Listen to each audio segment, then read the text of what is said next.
पड़ता था, तब जाकर खाना मिलता है। इतने में घर का मालिक आया जिसका नाम हरिया था। उसने चमेली से पूछा कि वह कहां से आई है। चमेली ने बताया कि उसके बच्चे भूखे हैं, उसे खाने की जरूरत है।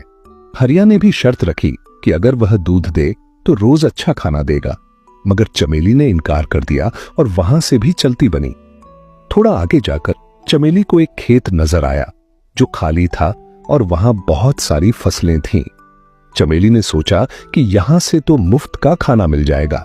उसने मौके का फायदा उठाया और खूब पेट भर के खाया और अपने बच्चों के लिए भी बहुत सारी फसल तोड़ ली।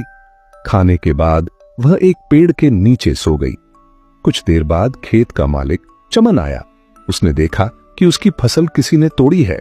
वह गुस्से से चमेली को पेड़ से बांध देता है और इल्जाम लगाता है कि उसने चोरी की है। चमेली रहम की अपील करती है, मगर चमन का दिल नहीं पसीजता। वह घर के अंदर चला जाता है और चमेली 3 दिन तक भूखी प्यासी बंधी रहती है। उधर चमेली के बच्चे घर में बैठे अपनी मां का इंतजार कर रहे थे और सोचने लगे कि मां कहीं फिर सो तो नहीं गई।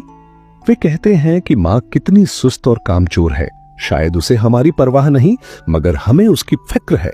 चलो हम उसे ढूंढने निकलते हैं। उधर चमेली बहुत कमजोर हो चुकी थी। रात के वक्त एक चूहा उसके पास आता है जो उसे पहचान लेता है। चमेली उससे विनती करती है कि उसके बच्चों का हाल बुरा है, उसे आजाद कर दे। पहले चूहा इनकार करता है, लेकिन जब चमेली उसे गणपति बप्पा का वास्ता देती है तो वह रस्सी काटकर चमेली को आजाद कर देता है। चमेली फौरन अपने बच्चों के लिए खाना लेकर घर पहुंचती है, मगर बच्चे गायब होते हैं। वह घबरा जाती है और उनकी तलाश में निकल पड़ती है। कई घंटों बाद वह दोबारा उस बैल के पास पहुंचती है जो बाग का मालिक था।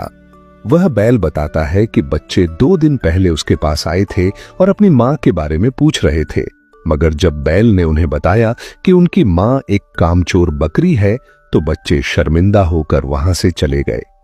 चमेली रोती हुई बच्चों की तलाश में हर तरफ भटकती है और चलते चलते हरिया के घर पहुंचती है। हरिया उसे पहचान लेता है और पूछता है कि वह फिर चोरी करने आई है। चमेली बताती है कि वह सिर्फ अपने बच्चों की तलाश में आई है। हरिया बताता है कि वे तीनों बच्चे उसके पास भूखे प्यासे आए थे और उसने उन्हें खाना खिलाकर रुखसत किया। वह बताता है कि खाने के बाद वे अपनी मां की तलाश में निकले, मगर एक शेर